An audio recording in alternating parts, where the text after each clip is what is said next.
Hello everyone, this is Sanjay Kumar and welcome back to Future Flame Classes. Guys last class में मैंने आपको male reproductive organ यानी कि नर जनन अंग के बारे में बताया था। आज हम उन अंगों का क्या क्या काम है उसके बारे में चर्चा करने वाले हैं। तो बिना समय गंवाए हुए आइए चलते हैं अपने टॉपिक के ऊपर। ध्यान दीजिएगा दोस्तों, आपके सामने यह एक पिक्चर बना हुआ है टेस्टिस का, जिसे हम लोग कहते हैं ब्रीसन। आपको बता दें कि टेस्टिस की संख्या होता है 2। ध्यान दीजिएगा दोस्तों, यह जो हमारा टेस्टिस बना हुआ है, टेस्टिस जिसे हम लोग कहते हैं ब्रीसन। अब ब्रीसन संख्या में कितना होता है? 2 होता है। दोस्तों आपको हम बता दें कि यह जो टेस्टिस होता है यह मेल की बॉडी के बाहर एक थैली में स्थित होता है। ब्रीसन कहाँ पर स्थित होता है? तो मेल यानी कि नर के शरीर के बाहर एक थैली में स्थित होता है। इस थैली को हम लोग कहते हैं ब्रीसन कोश।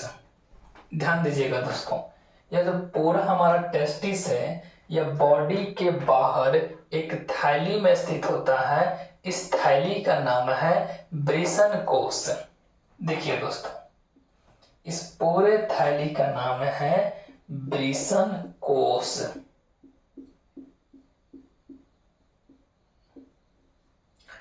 अब ध्यान दीजिएगा, यह जो थैली है इसके अंदर क्या होता है? टेस्टिस यानी कि ब्रीसन होता है। संख्या में कितना होता है दोस्तों? 2। लेकिन हम एक ही का पिक्चर बना के आपको दर्शाने का प्रयास किए हैं कि इनका क्या क्या काम होता है। अब ध्यान दीजिएगा, यह जो टेस्टिस है यानी कि जो ब्रीसन कोश है, ब्रीसन रज्जु द्वारा, देखिए दोस्तों, ब्रीसन रज्जु द्वारा लटका हुआ रहता है। यानी कि हमारा जो टेस्टिस है वह शरीर के बाहर ब्रीसन रज्जु द्वारा लटका हुआ रहता है। और यह जो ब्रीसन रज्जु है इसमें रुधिर वाहिनियां होती हैं, हमारे लिम्फेटिक नर्व होते हैं, बहुत सारे तंत्रिका तंत्र होते हैं। यानी देखा जाए तो ब्रीसन रज्जु जो है इन सब का एक प्रकार सा गुच्छा होता है। ठीक है दोस्तों, अब ध्यान दीजिएगा, इस टेस्टिस के अंदर सेमनीफेरस ट्यूब्यूल्स होता है, जिसे कहते हैं शुक्र जनन नलिका। उस शुक्र जनन नलिका के अंदर 2 प्रकार से कोशिका पाई जाती हैं, जिसे कहते हैं जनन कोशिका और दूसरे को कहते हैं सर्टोली कोशिका। उस जनन कोशिका के द्वारा स्पर्म का निर्माण होता है। देखिए दोस्तों, यह जो हमारा टेस्टिस है, ध्यान दीजिएगा, जिसे हम लोग कहते हैं ब्रीसन। कई बार इंग्लिश में एग्जाम में जो है ब्रीसन की जगह पर टेस्टिस लिख देता है। तो ध्यान दीजिएगा दोस्तों, टेस्टिस के अंदर पाया जाता है सेमनीफेरस ट्यूब्यूल, यानी कि हम हिंदी में कहते हैं शुक्र जनन नलिका। शुक्र जनन नलिका। देखिए दोस्तों, यह शुक्र जनन नलिका जो है, यानी शुक्र जनन नलिका के अंदर 2 प्रकार का कोशिका पाया जाता है। एक कोशिका का नाम है सर्टोली कोशिका, सर्टोली कोशिका।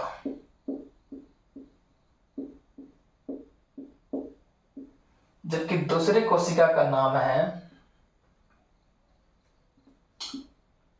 जनन कोशिका।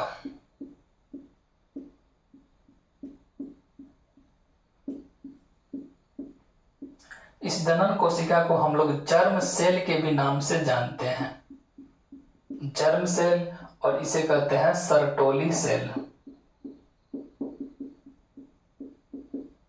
अब समझिएगा दोस्तों, इस जनन कोशिका के द्वारा स्पर्म का निर्माण होता है, यानी कि शुक्राणु का निर्माण होता है। शुक्राणु का निर्माण होता है।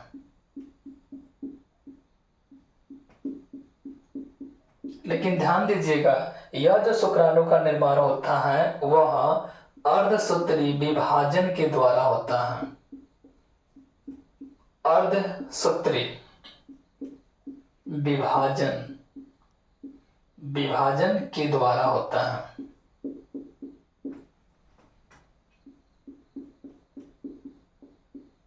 एक और बात ध्यान रखिएगा दोस्तों कि हमारी बॉडी में शुक्राणु का निर्माण तभी होता है जब हमारे बॉडी का जो इंटरनल टेम्परेचर है यानी कि आंतरिक तापमान है उसके साथ साथ जो टेस्टिस का तापमान है इन दोनों में अंतर पाया जाए। यानी तकरीबन 2 से 2.5 डिग्री टेम्परेचर जब कम रहता है तभी जाकर इस टेस्टिस के अंदर स्पर्म का निर्माण होता है। तो हम कह सकते हैं तापमान कम होने पर शुक्राणु का निर्माण होता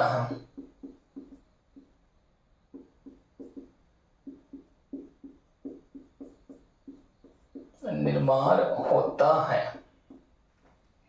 एक बार फिर से ध्यान दीजिए दोस्तों, वृषण के अंदर पाया जाता है शुक्रजनन नलिका जिसे कहते हैं सेम्निफेरस ट्यूब्यूल्स। इसके अंदर 2 प्रकार से कोशिका पाया जाता है। एक कोशिका का नाम है जनन कोशिका और दूसरे का नाम है सर्टोली कोशिका। जो जनन कोशिका होता है यह अर्धसूत्री विभाजन के द्वारा शुक्राणु का निर्माण होता है। यह शुक्राणु का निर्माण तभी संभव है जब हमारे बॉडी का इंटरनल टेम्परेचर और साथ में टेस्टिस का जो टेम्परेचर होता है इनमें अंतर पाया जाए। यानी कि टेस्टिस का टेम्परेचर कम से कम बॉडी के टेम्परेचर से 2 से 2.5 डिग्री टेम्परेचर कम होना चाहिए। स्पर्म का निर्माण होने के बाद इन स्पर्म को पोषण यानी कि न्यूट्रिशन प्रदान करता है सर्टोली कोशिका। यह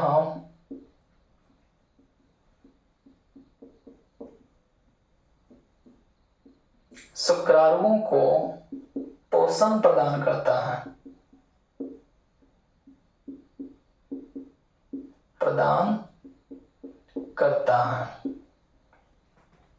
ध्यान दीजिएगा दोस्तों, एक बार स्पर्म बन गया, बनने के बाद इसे पोषण कौन प्रदान करेगा? तो सर्टोली कोशिका। अब स्पर्म बनने के बाद जो है एपिडिडमिस जिसे हम लोग कहते हैं अधिवृषण, उसी में जाके स्टोर हो जाता है। अधिवृषण, यह वाला जो पार्ट दिख रहा है टेस्टिस के ऊपर, इसे हम लोग कहते हैं अधिवृषण। यह जो है सहायक नलिका का भाग होता है। आपको हम बताए थे कि सहायक नलिका के 2 भाग होते हैं, अधिवृषण जिसे हम लोग बोलते हैं एपिडिडमिस और दूसरे को बोलते हैं वास डिफरेंस यानी कि शुक्रवाहक। तो जो हमारा अधिवृषण होता है इसी में स्पर्म जो होता है स्टोर होता है यानी कि जमा होता है।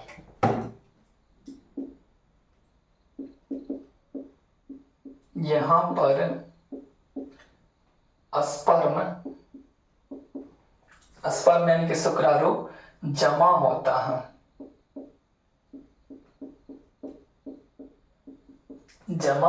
है। ठीक है दोस्तों, अब चूंकि इस टेस्टिस के अंदर स्पर्म बनता है इसीलिए हम लोग इसे कहते हैं प्राथमिक जनन अंग, प्राइमरी सेक्स ऑर्गन। तो टेस्टिस को हम लोग क्या कहेंगे? ध्यान दीजिएगा दोस्तों,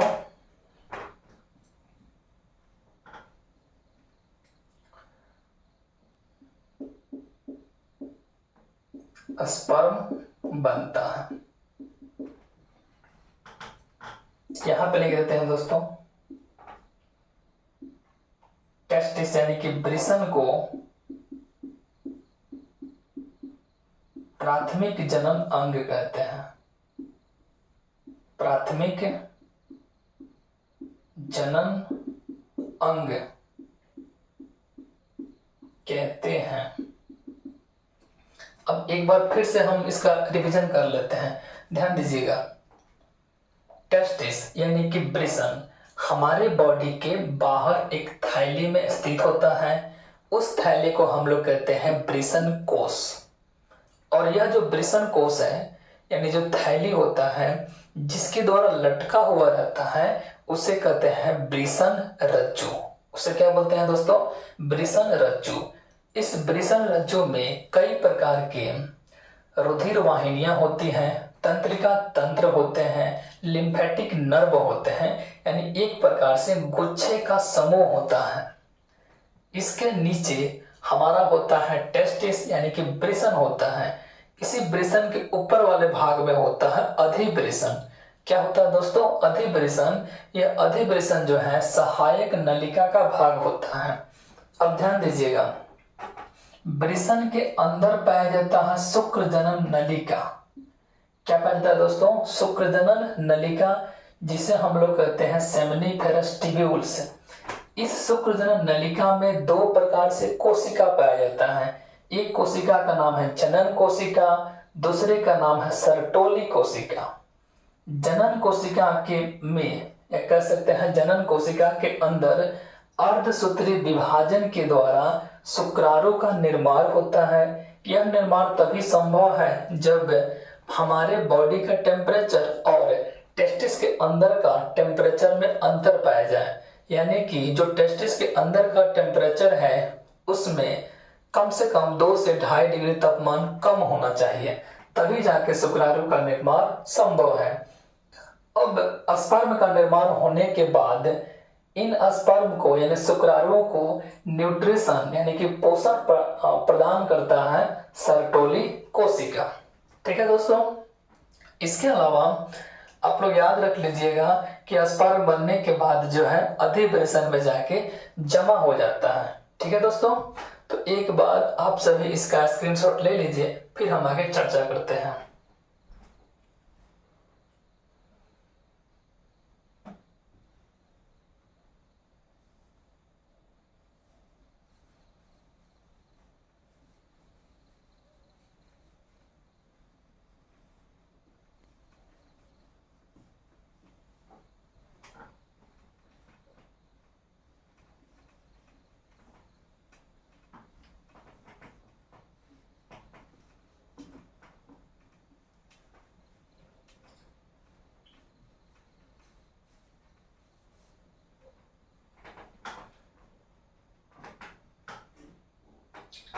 ध्यान दीजिएगा दोस्तों, हमने पढ़ लिया टेस्टिस के बारे में।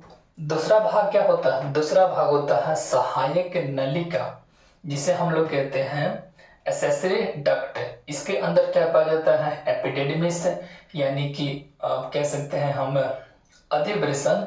इसी अधिवृषण के अंदर जो है स्पर्म जमा होता है, जो कि मैंने आपको पहले ही बता दिया। अब हम बात करते हैं सहायक ग्रंथियां के बारे में।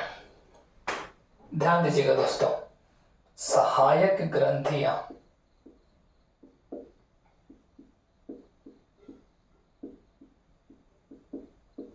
जिसे हम लोग कहते हैं एक्सेसरी ग्लैंड।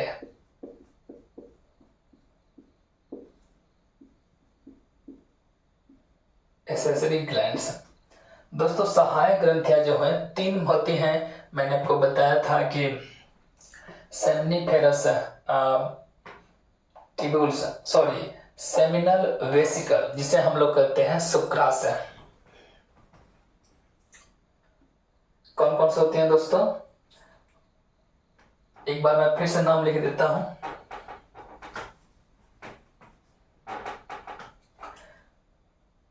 सहायक ग्रंथियां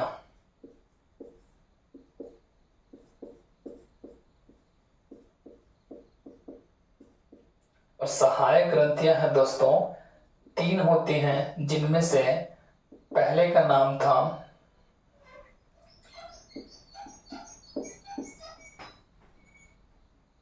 शुक्राशय।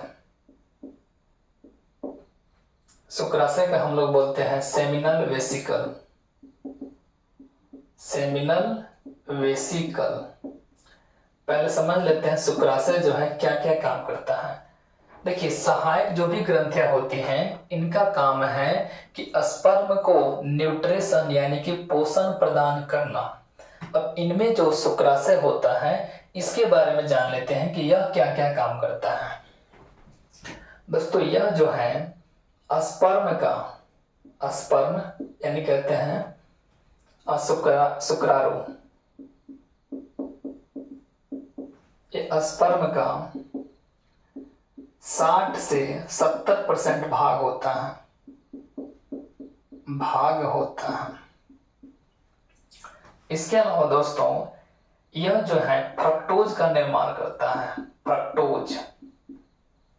यह निर्माण करता है फ्रक्टोज का, जो कि शुक्राणुओं को गतिशील बनाता है, यानी कि एक जगह से दूसरे जगह ट्रांसफर होने के लिए जो है फ्रक्टोज का निर्माण करता है। फ्रक्टोज का निर्माण करता है जो कि स्पर्म को गतिशील बनाता है।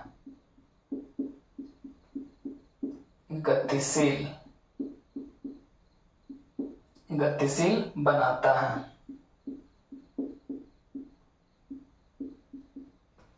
ठीक है दोस्तों, तो ध्यान दीजिएगा, सेमिनल वेसिकल यानी कि शुक्राशय यह स्पर्म का 60 से 70% भाग होता है। यह फ्रक्टोज का निर्माण करता है जो कि स्पर्म को गतिशील बनाता है। इसके अलावा यह वीर्य को गाढ़ा बनाएगा तथा उसे क्षारीय बनाता है।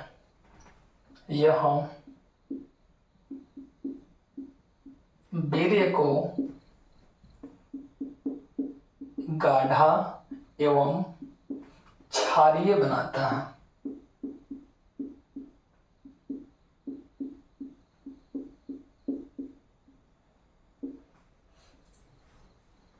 ध्यान दीजिएगा दोस्तों, इसका काम क्या है, तो वीर्य को गाढ़ा एवं क्षारीय बनाता है। इसके अलावा दोस्तों, अब हम बात करने वाले हैं सहायक ग्रंथियों के एक और भाग जिसे हम लोग कहते हैं प्रोस्टेट ग्लैंड।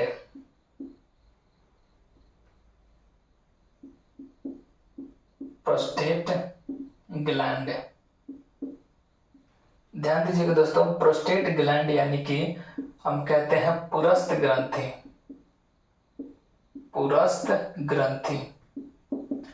दोस्तों, ये जो पुरस्थ ग्रंथि है इसका भी काम है शुक्राणुओं को न्यूट्रिशन प्रदान करना, लेकिन फिर भी कुछ डिफरेंस होते हैं, उसे मैं बता दे रहा हूं। दोस्तों, पुरस्थ जो ग्रंथि है यह स्पर्म एवं शुक्राणु का लगभग 20 से 30% भाग का निर्माण करता है। यह स्पर्म यानी कि शुक्राणु का 20 से 30% भाग होता है। ठीक है दोस्तों, ये कह सकते हैं कि 20 से 30% भाग का निर्माण करता है। इसके अलावा यह जो है हमारे लिंग, जिसे हम कहेंगे पेनिस के ऊपर एवं मूत्राशय के नीचे स्थित होता है। मूत्राशय के नीचे स्थित होता है,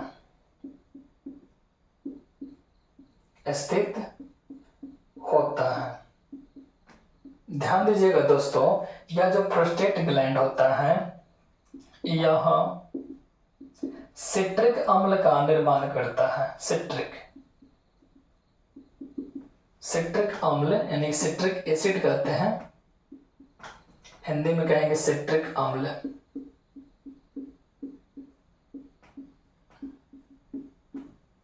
सिट्रिक अम्ल का निर्माण करता है ताकि शुक्राणुओं को पोषण प्रदान किया जा सके। एक बार फिर से ध्यान देते हैं दोस्तों, सहायक ग्रंथियों का जो पहला भाग होता है जिसे हम लोग कहते हैं शुक्राशय यानी कि सेमिनल वेसिकल, यह जो है स्पर्म का 60 से 70% भाग होता है। इसके अलावा यह फ्रक्टोज का निर्माण करता है जो स्पर्म को गतिशील बनाता है और यह वीर्य को गाढ़ा एवं क्षारीय बनाता है। अगर हम बात करें पुरस्थ ग्रंथि के बारे में यानी कि प्रोस्टेट ग्लैंड के बारे में, तो ध्यान दीजिएगा यह स्पर्म का 20 से 30% भाग होता है, यानी भाग का निर्माण करता है। इसके अलावा यह पेनिस यानी लिंग के ऊपर एवं मूत्राशय के नीचे स्थित होता है। साथ ही साथ यह सिट्रिक अम्ल का निर्माण करता है जो कि शुक्राणु को पोषण प्रदान करने में सहायक होता है। तो एक बार आप इसका स्क्रीनशॉट ले लीजिए, फिर हम इसके तीसरे भाग के बारे में चर्चा करते हैं।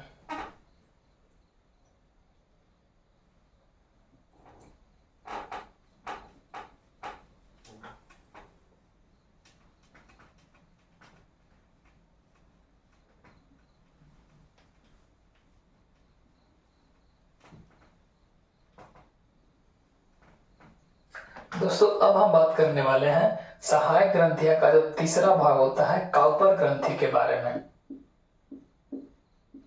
काउपर ग्रंथियां, ध्यान दीजिएगा दोस्तों, इसका भी काम है स्पर्म को न्यूट्रिशन प्रदान करना। लेकिन ध्यान दीजिएगा यह जो है मूत्राशय के रास्ते में स्थित होता है। कहाँ होता है? मूत्राशय के रास्ते में। यह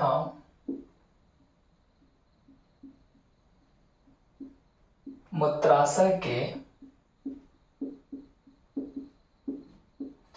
रास्ते में स्थित होता है तथा क्षारीय माध्यम का निर्माण करता है। क्षारीय माध्यम का निर्माण करता है।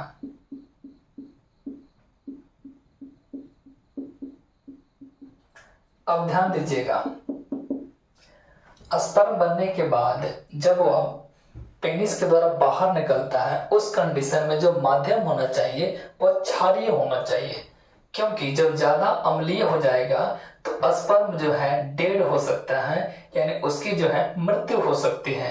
यही कारण है कि जो काउपर ग्रंथि है यह मूत्राशय के रास्ते में क्षारीय माध्यम का निर्माण कर देता है ताकि स्पर्म जो है जीवित रहे और वह गतिशील बना रहे, यानी उसमें गतिशीलता बनी रहे। ठीक है दोस्तों, तो आज के वीडियो में इतना ही। मिलते हैं नेक्स्ट वीडियो में। Thanks for listening. God bless you all.